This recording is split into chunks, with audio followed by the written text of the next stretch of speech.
Vamos lá, turma. Então, no índice especificamente, a posição de Times and Trades não vale tanta pena você olhar posições anteriores. Você até pode olhar posições dias anteriores, tá? Mas cara, 80% da posição, até mais que isso, das últimas vezes que a gente tinha levantado isso, são fechados no mesmo dia, tá? Então a esmagadora maioria das posições são fechadas no mesmo dia. Né?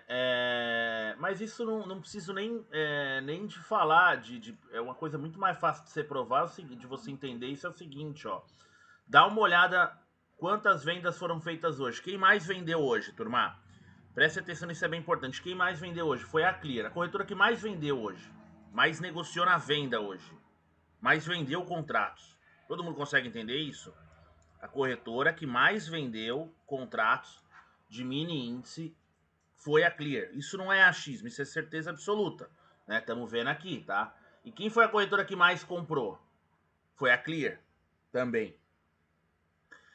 Então isso primeiro é a prova que o varejo movimenta o mercado pra caramba. Assim, o movimento participa do mercado pra caramba. A segunda prova de que a segunda prova é que o day trade ele é feito para Dedel. Por quê? Dos 27 mil contratos que foram feitos pela Clear, ela só tem um saldo de 2 mil, né? Então ela tem 2%, menos de 1% do que ela movimentou tá em posição, o resto foi day trade. Imagina isso no final do dia, tem 1 hora de pregão só, tá? Segunda posição, Bradesco, 234 mil. Quanto ela vendeu? Quanto ela comprou? 233. Então o saldo vai dar 1.000. Então o Bradesco, de todas as posições que ele fez, menos de 1% foi posição. Agora você imagina no final do dia, isso vai dar 0,00 alguma coisa. Por isso que a esmagadora maioria das posições, eu falei 80%, mas acho que é muito mais agora vendo esses números, né? 80% é um dado meio antigo aí, mas como aumenta a liquidez, deve ser muito menor o percentual de. Então, quer dizer, percebe comigo, turma, todos aí que estão me ouvindo, que a quantidade. Depois a gente abre isso em outro momento do mercado, mais para frente, tá? Pra gente entender como isso permanece. Então a gente consegue entender o que? Primeiro ponto nisso tudo. Que a posição principal das corretoras é day trade, não só varejo como institucional, né? Nos mini contratos, tá? Nos mini contratos. Então, assim, não adianta é muito mais interessante eu olhar a posição do Times and Trades do dia, tá? Porque é o que tá rolando, é o que tá acontecendo. Posição de um dia pro outro é uma quantidade muito pequena, certo? E não vai ser expressiva ao ponto de movimentar o mercado, tá? Todos concordam comigo? Entendem o que eu quero dizer, turma? Agora, quando você olha a ação, a banda toca um pouco diferente. Tá? Quando você olha a ação, a banda toca. Por exemplo, vamos pegar uma ação aqui. YouTube 4. Ah, não abriu ainda. Ai, que burro! Dá zero pra ele. Não abriu ainda. Então, quando abrir a ação, a gente dá uma olhada nas ações para ver a mesma coisa, tá? Só pra vocês verem a diferença. Por isso que a ação, quando a gente fala em Times and Trades, vale a pena. Aí sim, a banda toca diferente. Quando é índice e dólar, principalmente índice, o day trade fica muito interessante, né? O olhar o dia fica muito interessante, tá? Beleza, gente? Né? Pelo fechamento desse saldo médio dos players. Turma, vamos fazer aquilo lá que eu tinha mostrado pra galera, ó. Quer dizer, ó, vamos lá, então só dá uma olhada. Ó. Quem mais vendeu hoje índice, né? Quem mais vendeu hoje foi o Bradesco. 665 mil. Quem mais comprou? Quem mais comprou foi o Bradesco também, 670 mil. Então, se a gente olhar aqui, a diferença vai dar 4 mil de um para o outro, né? 4 mil, então tem que estar no saldo do Bradesco. Opa, tá 4 mil, tá certinho. Então, quer dizer, menos de 1% do que o Bradesco foi é posição dele, né? Então, mais uma vez reforçando, olha a quantidade como o day trade move, né? Ah, Fabrício, mas esse é o Bradesco, vamos ver a Clear? Vamos, 632 vendeu, 629 comprou. Então ela tá com um saldo de 32, é isso? 32 com mais.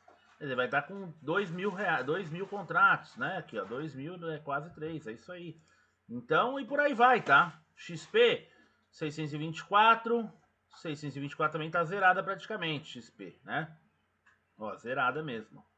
tá bom?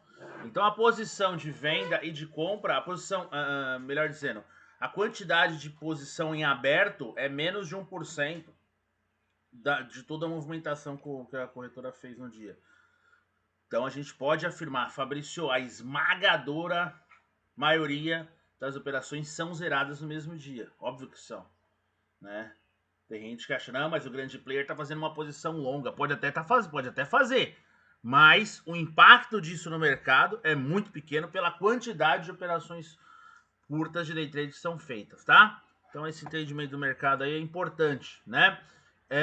Deixa eu voltar para a evolução no tempo. Agora a gente vai olhar aqui a mesmo detalhe. Às vezes as pessoas perguntam de ação, né? Então vou colocar o Itaú, por exemplo. Itaú. Quem comprou mais Itaú? Por que é interessante a leitura? Ó, quem comprou mais Itaú foi a Genial, certo? 346 contratos. Quem vendeu mais Itaú? Foi a Genial também. 300 e... Peraí. 50... É isso aí, calma aí. Ela comprou... Não, tô falando bobagem. Quem comprou mais foi a XP. Quem vendeu mais foi a Genial, tá? Então olha a diferença já para ação, né, turma? Quem comprou, a segunda comprou mais, aí sim foi a Genial. A UBS é a terceira que mais comprou Itaú. Na venda ela aparece em segundo. Então as posições também são... de ações também são feitas bastante operações do day trade, mas muito menos que índice, tá? Muito menos que índice. Dependendo do dia, você vê muito mais posição, né, sendo feita em ações, muito mais posição sendo feita em ações, né, do que o dia de hoje, tá? Hoje ainda até 10h48, né, a coisa acabou de acontecer e tal. Mais tarde a gente vai olhar isso, tá? Mas olha como é diferente, né? Então o Santander, a maioria da operação dele não foi feita de day trade. A maioria das operações dele no Itaú foram posição. Todo mundo tá entendendo, turma? Sei que às vezes eu sou meio repetitivo, mas só pra galera entender. A maioria das operações Santander foram posição. Por isso que leitura de play em ações, a banda toca um pouco diferente. Faz muito sentido, em alguns casos, olhar tempos. Quando a gente fala de ações, olhar tempos maiores para fazer a análise, né? Pegar o começo do movimento e tal. Quando a gente fala de índice dólar, faz muito mais sentido olhar o intradiário. Beleza? Tranquilo? Certo?